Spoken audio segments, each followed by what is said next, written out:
Yeah, our narrow-body range of products is very successful. It's based on the 320 and the 321. We've made a major improvement of the product with the Neo coming into play, and we have a very strong order book with the Neo. With 321, we went one step further with the LR 2 years ago, and now we go with the XLR, so it's additional range. Why is it so important? Because you can use a narrow body, a single-aisle plane, going long distances, and you can connect cities that had no possibilities of connections with a good business case. So it's creating a new market, plus it's replacing the planes, the older generation that needed a replacement. The 757s. Yeah, that's right.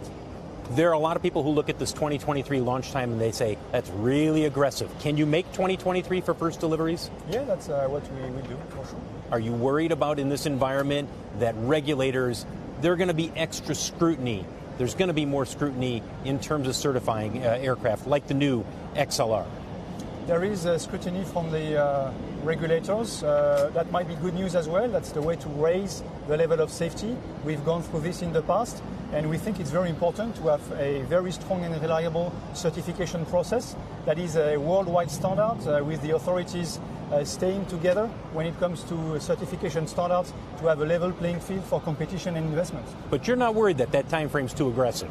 No, the time frame is okay. We'll have the plane in 2023.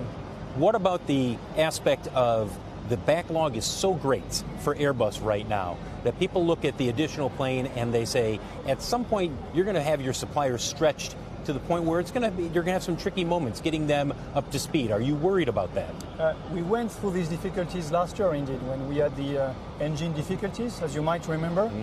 We had to park planes without engines. We call them gliders. It was a very difficult time for Airbus. We managed to recover. We have our suppliers quite on time, and we will be reaching rate 60 per month mid of this year, 2019.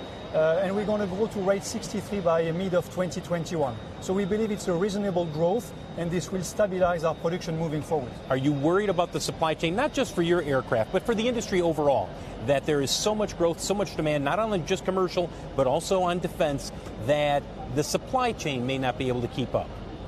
Today on the single aisle, the supply chain is the bottleneck of the growth.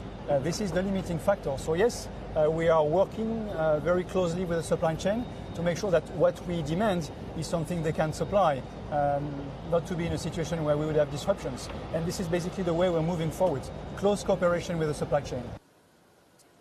One other reason why the XLR is important is because it addresses what's known as the middle of the market. In other words, a plane that can reach smaller cities that are farther apart. Well, Boeing is working on its own middle of the market airplane. But you know what? They've got a lot of things on their plate, Brian, when it comes to the 737 MAX.